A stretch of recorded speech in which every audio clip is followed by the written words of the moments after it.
Morning creatures, welcome back to our channel. आज का जो हमारा टॉपिक है वो है क्लासिफिकेशन ऑफ फंजाई। सारे टॉपिक हम NCERT to line wise clear करते चल रहे हैं। कोई भी डाउट हो तो आप लोग बताना कमेंट बॉक्स में, बाकी वो सब मैं क्लियर करते हुए चल रही हूँ। सारी एनसीईआरटी जितने भी कॉन्सेप्ट है एनसीईआरटी के वो सब क्लियर होते हुए चल रहे हैं। तो आज का जो हमारा टॉपिक है वो है फंजाई के अंदर रिप्रोडक्शन कंप्लीट हो गया था। उसके बाद हमारा आता है फंजाई के अंदर क्लासिफिकेशन। की क्लासिफिकेशन फंजाई के अंदर कैसा होता है, तो सबसे पहले हम बात करते हैं कि जो हम कभी भी किसी क्लासिफिकेशन की बात करते हैं तो उसका कोई बेस होता है। जब अरस्तु ने क्लासिफिकेशन चालू करा था तो उनका क्या बेस था? उन्होंने बोला था या तो कोई प्लांट है या कोई एनिमल है। तो उन्होंने बोला कि लोकोमोशन से देख लो, प्रकाश संश्लेषण से देख लो, प्लांट लोकोमोशन नहीं कर रहे, एनिमल लोकोमोशन कर रहे हैं। प्लांट्स के अंदर प्रकाश संश्लेषण प्रेजेंट है लेकिन एनिमल्स के अंदर जो है प्रकाश संश्लेषण नहीं प्रेजेंट है। तो कुछ कुछ आधार होते हैं जिस आधार पर हम क्लासिफिकेशन करते हैं, ठीक है। तो फंजाई जो किंगडम है उसका जो क्लासिफिकेशन कर रहे हैं उसका आधार क्या था, जब हम बात करेंगे इसके आधार के बारे में तभी हमें पता चल जाएगा कि इनकी जो क्लासेस है उनका नाम ये क्यों रखा गया है, ठीक है। कि हमने इनका जो नाम है फाइकोमाइसीटीज, oomaइसीटीज, एस्कोमाइसीटीज, जाइगोमाइसीटीज क्यों रखा है, तो ये हमें पता चल जाएगा फंजाई के जो आधार के बारे में पढ़ेंगे।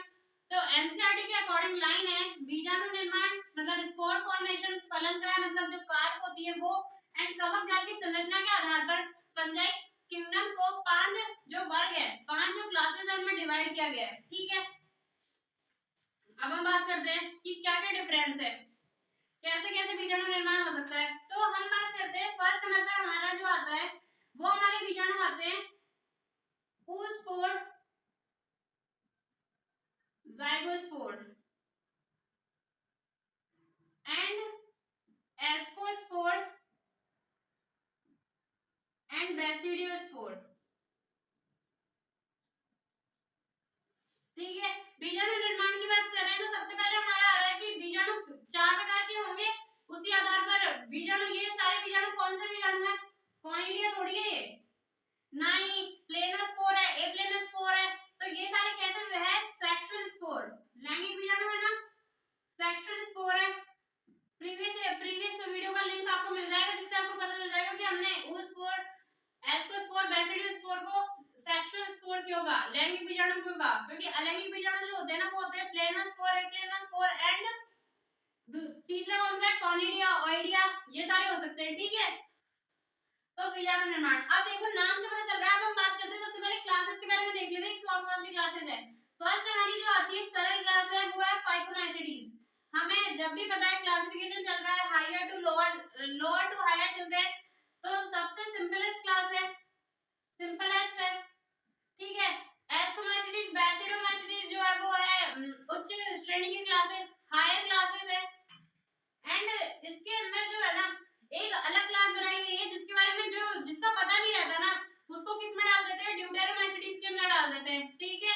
ड्यूटेरोमाइसीटीज के अंदर डाल देते हैं जिस फंजाई का हमें पता नहीं रहता ना कि उसके अंदर लैंगिक जनन पाया जाता है नहीं पाया जाता, या फिर उसके अंदर जो है पट्ट कौन कौन से प्रकार के पाए जाते हैं, इसके आधार पर यदि उनका स्पेसिफाई नहीं होता है ना तो उसे किस में डाल देते हैं, ड्यूटेरोमाइसीटीज के अंदर।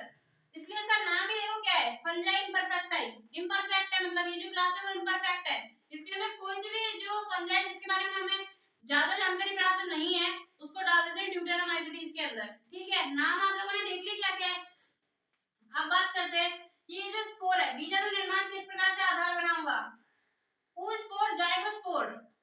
oospore कैसा लग रहा है, oomaइसीटीज जैसा, जाइगोस्पोर कैसा लग रहा है, जाइगोमाइसीटीज जैसा। ये दोनों बीजाणु जिस क्लास के अंदर बनते हैं उनका बीजाणु के आधार पर नाम रखे गए थे, तो उसका नाम रखा oomaइसीटीज जिसके अंदर oospore बन रहे हैं, और जिसके अंदर जाइगोस्पोर बन रहे हैं उनका नाम रखा जाइगोमाइसीटीज, क्लियर है। एस्कोस्पोर, एस्कोस्पोर एंड बैसिडियोस्पोर, जिसके अंदर एस्कोस्पोर बन रहे हैं उसको बोला एस्कोमाइसीटीज, एंड जिसके अंदर बैसिडियोस्पोर बन रहे हैं उसको बोला क्या, बैसिडियोमाइसीटीज। अब इसकी स्ट्रक्चर देख लेते हैं थोड़ी सी कि फलनकाय क्या है।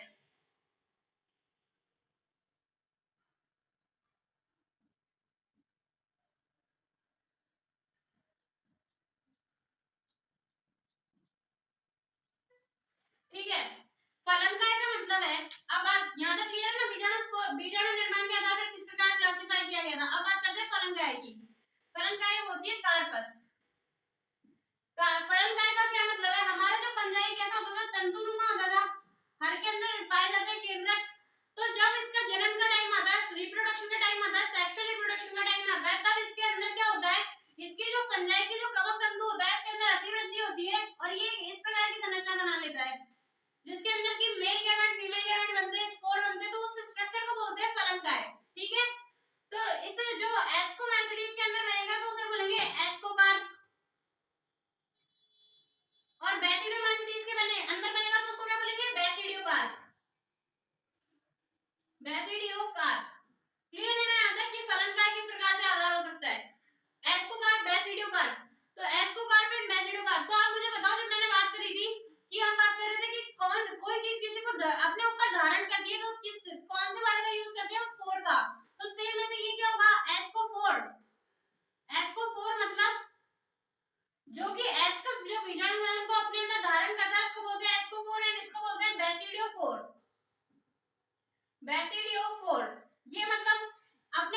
ये होते हैं पट्टहीन, ठीक है। और ये दोनों कैसे होते हैं, इनके अंदर क्या होता है, पट्ट प्रेजेंट रहते हैं, पट्ट प्रेजेंट रहते हैं। और इन दोनों को भी आगे डिवाइड करा गया कि एस्कोमाइसिटीज के अंदर किस प्रकार के सेप्टम पाए जाते हैं, इसके अंदर पाए जाते हैं हमारे सिंपल एंड इसके अंदर पाए जाते हैं डोलियोपोर। और जो हम ड्यूटेरोमाइसिटीज फंजाई इम्परफेक्टा की बात करते हैं तो इसके अंदर क्या है ना, सेक्सुअल रिप्रोडक्शन एब्सेंट होता है, सेक्सुअल रिप्रोडक्शन एब्सेंट। तो जितने भी जो फंजाई जिनके अंदर सेक्सुअल रिप्रोडक्शन की अभी तक खोज नहीं करी गई है उसको ड्यूटेरोमाइसिटीज के अंदर रख देते हैं। इसके अंदर सिंपल एंड डोलियोपोर दोनों प्रकार के जो पट्ट होते हैं ना उस प्रकार के जीव हो सकते हैं जिनके अंदर लैंगिक जन्म नहीं पाया जाता। यदि बाद में खोज के द्वारा उन जीवों के अंदर लैंगिक जन्म की खोज हो जाती है तो उनको उनके सेप्टम के आधार पर बेसिडोमाइसिटीज, यदि डोलियोपोर होगा तो बेसिडोमाइसिटीज, यदि सिंपल सेप्टम होगा तो उसको एस्कोमाइसिटीज के अंदर रख देते हैं। यहाँ तक ये जो आधार समझ में आ गया कि लाइन लिखी हुई बीजाणु निर्माण फलन का कवक जाल संरचना के आधार पर कैसे डिवाइड किया गया है, यहाँ तक क्लियर है। हम हमारी फर्स्ट क्लास शुरू करते हैं। फाइकोमाइसिटीज, फाइकोमाइसिटीज के बारे में देखेंगे। फाइकोमाइसिटीज हमारी सिंपलेस्ट क्लास है बन जाएगी।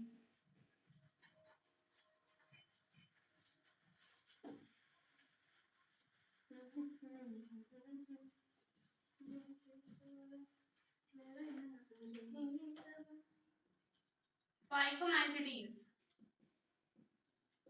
क्लियर है। फाइकोमाइसिटीज हमारी फर्स्ट क्लास आई। इसके अंदर हमने क्या बात करी, सेप्टम कैसे होते हैं, सेप्टम एब्सेंट, एब्सेंट होते हैं। इनकी फलनदायी कैसी होती है भाई, सेप्टम प्रेजेंट नहीं है, केंद्रक केंद्रक पड़े हुए तो बहुकेंद्रक की,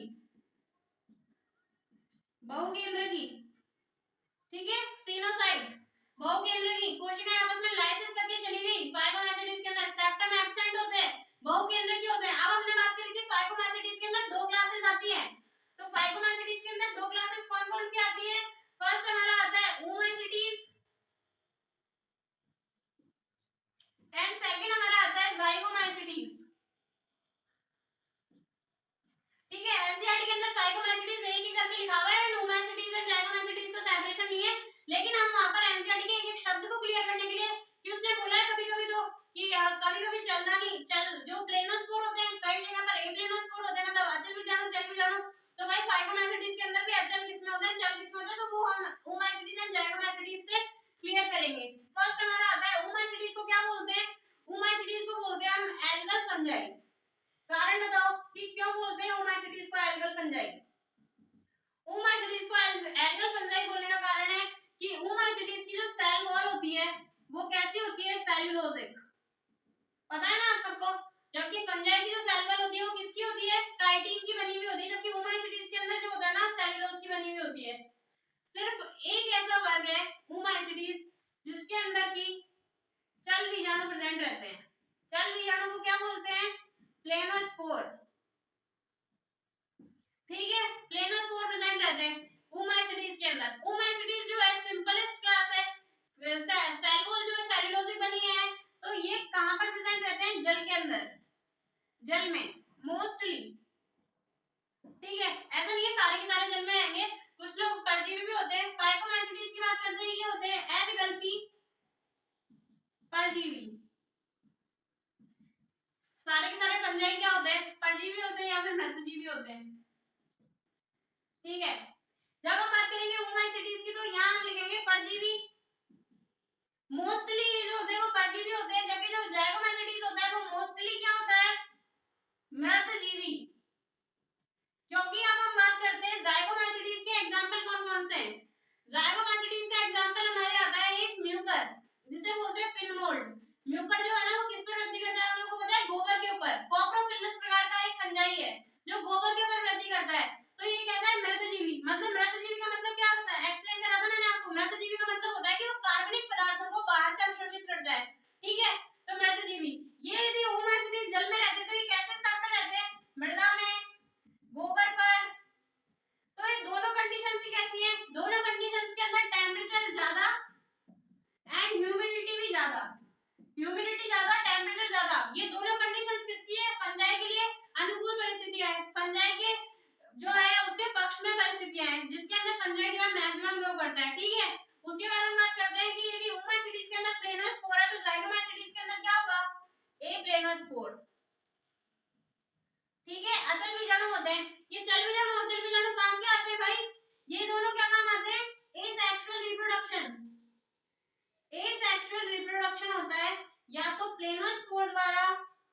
या फिर एप्लेनोस्पोर द्वारा। क्लियर है ना यहाँ तक? हम बात करते हैं कि जो फाइकोमैचिडीज क्लास है उसके अंदर सेक्सुअल रिप्रोडक्शन कैसे होता है। सेक्सुअल रिप्रोडक्शन कैसे होता है? हमने सेक्सुअल रिप्रोडक्शन के अंदर प्लाज्मोकेमी के अंदर 5 मेथड्स पढ़े थे। तो उसके अंदर जो फर्स्ट मेथड था चल युग्मी संलयन, तो ओमाइसीडीज के अंदर ही तो पाए जाते हैं सिर्फ चल बीजाणु। तो इसके अंदर होता है चल युग्मी संलयन द्वारा सेक्सुअल रिप्रोडक्शन। अब हम बात करेंगे जाइगोमैटिडीज की। हमने तो बात करी भाई सारी क्लासेस की, तो आपने दूसरे नाम बता दिए, जाइगोमैटिडीज तक तो आप पहुंचे ही नहीं। जाइगोमैटिडीज को बोलते हैं कॉन्जुगेटेड फंजाई। अब कॉन्जुगेटेड फंजाई का नाम जाइगोमैटिडीज को कॉन्जुगेटेड फंजाई क्यों बोला? क्योंकि इसके अंदर जो सेक्सुअल रिप्रोडक्शन का मेथड होता है ना वो होता है गैमेटेंजियल कॉन्जुगेशन। इसका मतलब है कि जो धानियां होती है ना, नर धानी एंड जो फीमेल की जो गैमेट होते हैं वो आपस में इन्वॉल्व हो जाते हैं इस प्रकार से। इसे बोलते हैं गैमेटेंजियल कॉन्जुगेशन मेथड, जो किसके अंदर प्रेजेंट रहता है? हमारे जाइगोमैटिडीज के अंदर। ओमाइसीडीज के अंदर चल युग्मी संलयन पाया जाता है। ठीक है, यहां तक सेक्सुअल रिप्रोडक्शन है। सेक्सुअल रिप्रोडक्शन समझ में आ गया। ओमाइसीडीज की जो सेल वॉल होती है वो सेल्यूलोजिक होती है, इसके अंदर चल बीजाणु पाए जाते हैं, प्लेनोस्पोर ये जल में रहते हैं मोस्टली। परजीवी होते हैं, एपिकल भी परजीवी है, फाइकोमैटिडीज सारे।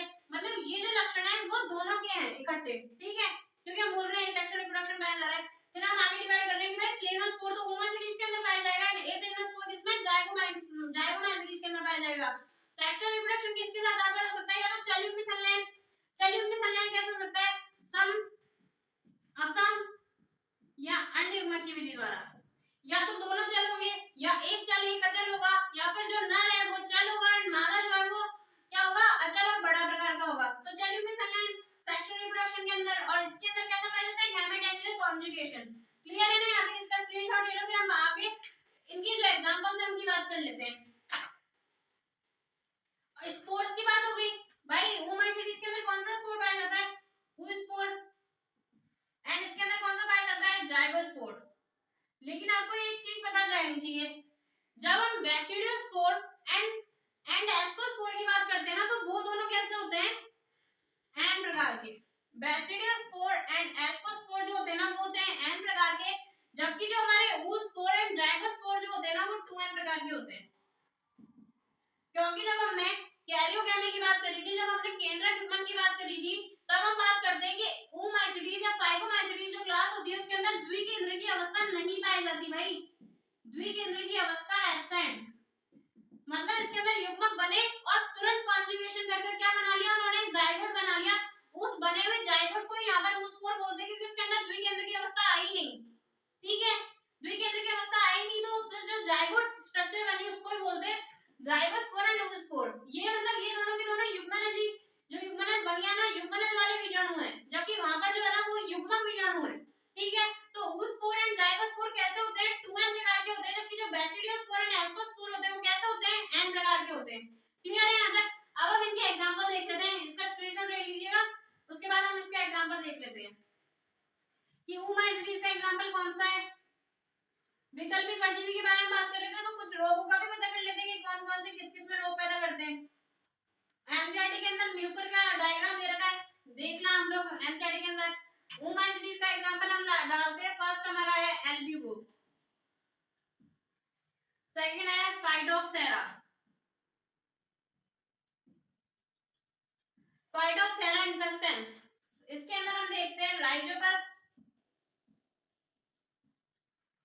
एंड सेकंड एग्जांपल हम देखते हैं म्यूकर। ठीक है, राइजोपस को बोलते हैं ब्लैक ब्रेड मोल्ड और म्यूकर को हम बोलते हैं पिन मोल्ड। ठीक है, राइजोपस को हम बोलते हैं ब्लैक ब्रेड मोल्ड क्योंकि राइजोपस जो है ना आर से लेकर, हम आर से याद करेंगे, आर मतलब राइजोपस एंड आर मतलब रोटी का कवक। ठीक है, राइजोपस को बोलते हैं रोटी का कवक। रोटी के ऊपर जो कवक हो जाते हैं ना तभी तो उसे बोला था मृतजीवी। म्यूकर जो होते हैं ना वो होते हैं पिन मोल्ड, जो कि किस पे वृद्धि करते हैं? गोबर के ऊपर वृद्धि करते हैं। तो उनको क्या बोला था? मृतजीवी, जो कि कार्बनिक पदार्थों का अवशोषण करके पादप पोषण करते हैं। ठीक है, क्लियर है? राइजोपस एंड म्यूकर एग्जांपल है एनसीईआरटी के, लर्न रखना। ब्लैक ब्रेड मोल्ड कहते हैं राइजोपस को एंड म्यूकर को क्या बोलते हैं? Pin mould.